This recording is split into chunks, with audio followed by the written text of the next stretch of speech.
Fala rapaziada, eu sou o Luan, mestrando da UDESC, eu sou orientado pelo professor Iales, co-orientado pelo Christian Remes, que fez o doutorado dele recentemente na URGS, e eu não sou um grande fã de projetar controladores no domínio da frequência. Eu vou mostrar para vocês a técnica do Model Reference Control, ou MRC, que é uma técnica de projeto de controladores no domínio do tempo, relativamente simples e que pode dar resultados muito bons. Essa aula é dividida em duas. Na primeira aula eu vou apresentar algumas definições básicas que são bastante importantes para poder compreender a técnica, e na segunda aula eu vou de fato mostrar o MRC e um exemplo feito em MATLAB. Começamos desenhando o diagrama de blocos do sistema em malha fechada. Imagine que esse sistema está sendo controlado por um controlador CDS. O sinal de saída do controle é somado a um sinal de distúrbio, que a gente vai chamar de perturbação de entrada, porque ele fica na entrada da planta. Esse sinal é determinístico e tem origem de possíveis variações que podem ocorrer na fonte de alimentação do conversor ou na carga, por exemplo.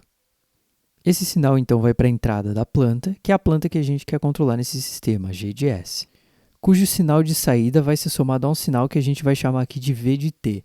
Esse sinal é usado para representar duas coisas. A primeira é ruído de medição ou ruído do próprio processo, lembrando que ruído é um sinal estocástico, ou seja, aleatório, e também perturbações na saída que podem ocorrer, por exemplo, alguma variação brusca na carga. E por fim, a gente tem o nosso sinal de saída Y de T, que vai ser realimentado aqui no diagrama de forma unitária. Essa realimentação é somada com um sinal de referência. Esse sinal de referência a gente chama de R de T. O sinal de referência é o que a gente quer obter lá na saída por meio do controlador. E vale ressaltar que, como a gente considerou uma realimentação unitária, se houvesse um sensor H de S, a gente poderia aproximar o comportamento dele por simplesmente um ganho, visto que sua dinâmica normalmente é desprezível, e esse ganho poderia ser incluído diretamente no modelo de G de S. E caso haja um modulador PWM cujo ganho não é unitário, a gente também pode incluir esse ganho no modelo de G de S simplificando o diagrama. Pelo princípio da superposição, a gente pode ignorar alguns dos sinais de entrada e olhar individualmente para cada um deles. Primeiro, a gente considera o sinal de ruído e o sinal de distúrbio como sendo zero. Assim, a gente pode analisar a influência que a referência tem no sinal de saída. Isso pode ser representado por meio de uma função de transferência, y de s por r de s, que é aquela função de transferência de malha fechada que a gente está acostumado a ver, c vezes g sobre 1 mais c vezes g. E para simplificar a notação, a gente vai considerar L como sendo c vezes g. E ainda pelo princípio da superposição, agora a gente vai considerar o sinal de referência e o sinal de distúrbio de entrada como sendo zero, podendo analisar a influência que o sinal de perturbação na saída ou ruído tem na própria saída. Essa influência é determinada pela função de transferência S. Essa função de transferência é 1 sobre 1 mais Cg, ou 1 sobre 1 mais L.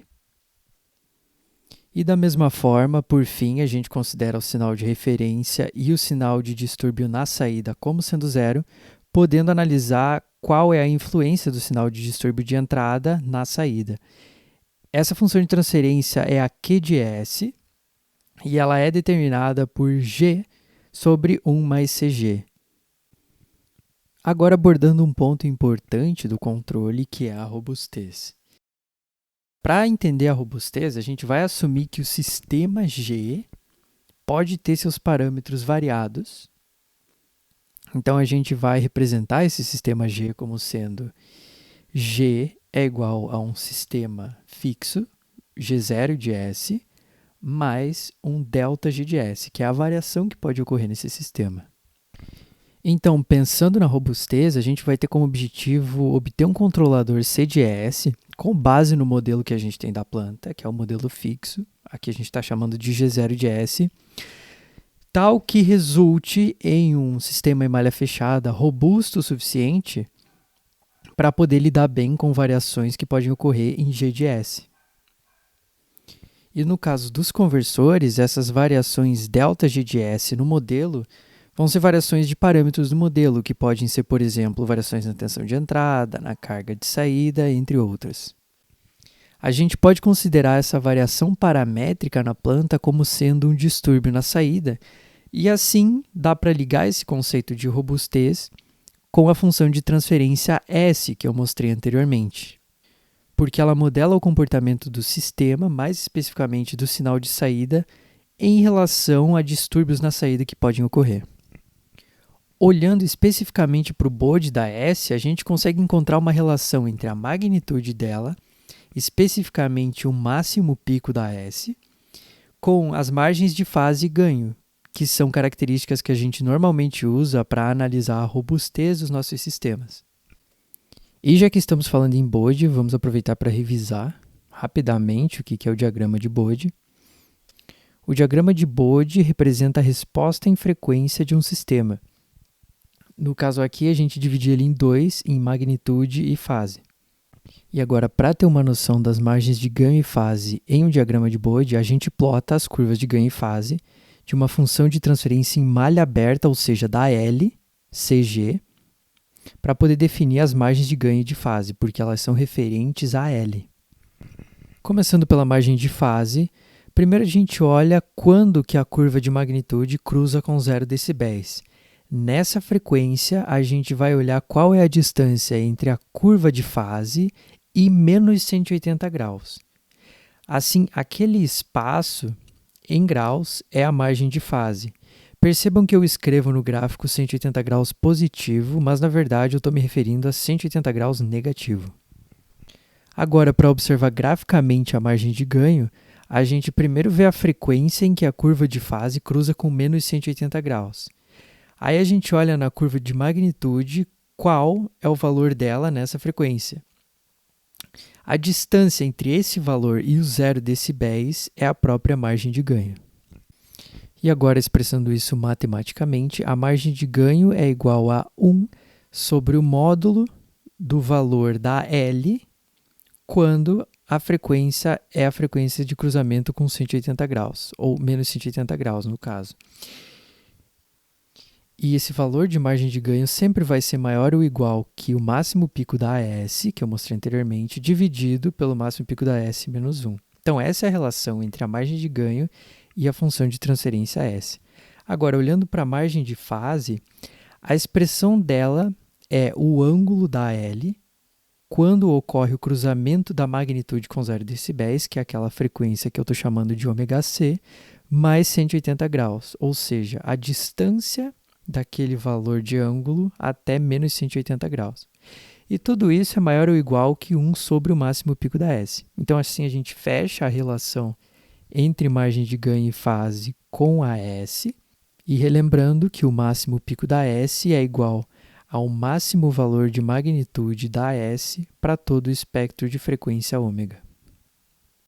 Agora, falando um pouco dos objetivos de controle que a gente tem que ter em mente na hora de projetar um controlador para um conversor, o primeiro e mais importante que deve ser levado em conta é a robustez. Assim, a gente consegue garantir a estabilidade do conversor para variações que possam ocorrer na planta, e como eu acabei de citar, está diretamente relacionado com a S. O segundo objetivo mais importante que deve ser levado em conta é a rejeição de perturbações. E aqui eu me refiro a perturbações sejam de entrada ou de saída. E as funções de transferência que estão ligadas à rejeição de perturbação é a Q de S, para perturbações de entrada, e a S para perturbações de saída. E o terceiro objetivo de controle é o segmento de referência, que é fazer com que os sinais que a gente está controlando de tensão ou de corrente sigam as formas de onda que a gente deseja ou o valor que a gente deseja, no caso de um sinal DC. E o segmento de referência está diretamente ligado à função de transferência T de S. E vale ressaltar que não é possível atender aos 3 objetivos de controle da melhor forma possível para cada um ao mesmo tempo. Sempre vai ter um ou outro que vai ser penalizado, porque, afinal de contas, o cobertor é curto.